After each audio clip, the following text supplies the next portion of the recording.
Hey everyone, day 14, and we're back to our Cricut. So this time I used a cut file, this signpost cut file, which I believe comes from Paige Evans. If you're a member of her Happy Scrappy Facebook page, she has a lot of free cut files, like one a week, and some of them are just really cool. This particular page, I have a lot of ephemera, just a lot that I wanted to be able to use on my Ireland layouts. And originally, I was going to be using them in pages that they go with. But at the end of the day, I ended up with this huge envelope of a bunch of ephemera, and I couldn't figure out how to use it. And then I saw this signpost. And I was actually like sitting in bed one night and I saw the signpost on the Facebook page and it just clicked. I could make a ephemera page.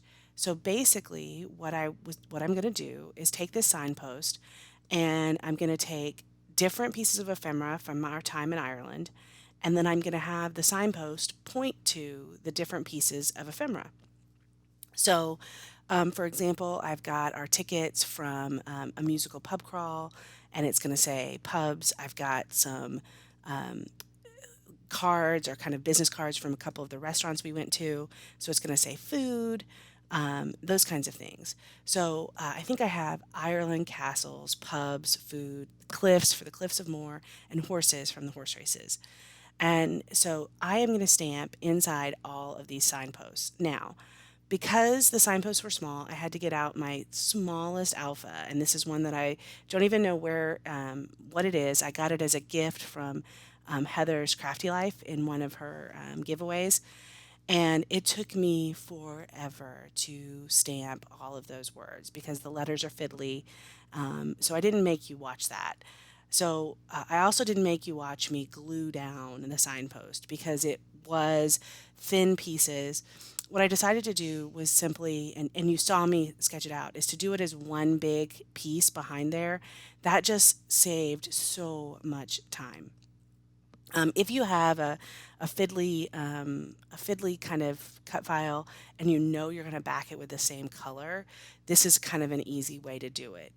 Now, I have talked about using the contour tool in Cricut to actually have the machine do the cutting out, and I think I've done a Facebook Live stream over on my little scrapbook store is one of my design team talking about that. So if you're interested in seeing what I mean by using the contour, please leave a comment below and I will give you the link to that Facebook Live that we did on my little scrapbook store. But this is a really easy way to do it, which is to cut it out in one big piece. So even though it is a lot easier to do it this way, it still takes a ton of time to do the fussy cutting. So I'm also not going to make you watch me fussy cut. So here is me putting this paper on the background. Now this cream paper, I didn't want to have a stark white. I wanted it to be kind of cream just because some of the ephemera I'm putting on there is white, so I wanted it to stand out. And the cream paper was not that great. So I went ahead and put it on a full sheet of that green plaid. Now, if you've been watching for a while, you know I've been doing this green plaid. I've been using these green plaids for this island album. So I'm okay with taking a whole piece of that paper. I have used it a lot. So here is me just laying out the ephemera. And like I said, it is a super fun way to use up your ephemera. I was super happy with it. Now my OCD really wanted to make sure that the arrows were pointing to the things that they were doing. And the beer there, my Smithix is just a little bit too big, so I am going to have to trim that out. But there's the bag of the rest of the ephemera, and the rest of it was really big. And I'm not sure. I'll probably just end up putting an envelope of ephemera in at the very end of this album. But I really liked having all of our tickets and some of the stubs on one page just to kind of see them. So there's not much else to watch for this page other than kind of just gluing it down. So I will say, as a reminder, this is the kind of thing that we all need to kind of remember is that sometimes you can tell the story without pictures. I don't do that often, And there was me kind of debating on whether or not I wanted the picture of the cliffs or if I wanted the actual ticket information. And I really wanted the ticket information. That was the point of this particular layout. But it is kind of important to remember that, you can tell a story without pictures. You can tell a story with ephemera. You can tell a story with just journaling. You can tell a story with something from Wikipedia off the internet. If you did something and it has a memory for you, it sparks a memory, it's okay if you don't have the photos with you right then. And I think we tend to feel like we have to have the photos. We have to have the photos to put them on our scrapbook page. And the scrapbook is really supposed to be your memory keeping tool, your tool that, 5 years from now, 2 years from now, 20 years from now, you can go back and flip through these pages and it'll evoke a memory. And so it doesn't have to be a picture. I have gone back and looked at our tickets from things, and the memory is just as strong as if I had a picture of us being there. Um, I know, I think the page has already gone up.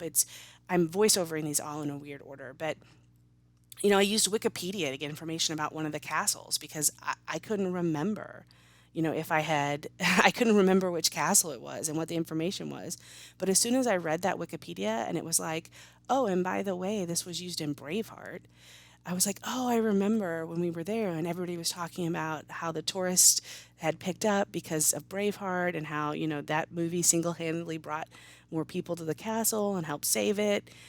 Things like that, it sparks a memory. And that was from a Wikipedia entry.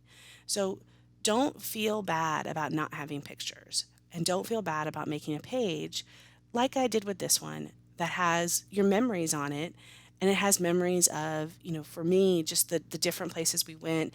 I remember at Barry's Court Castle, which is in the upper right of the page, we met the ladies working the ticket counter just were just fascinated with Americans.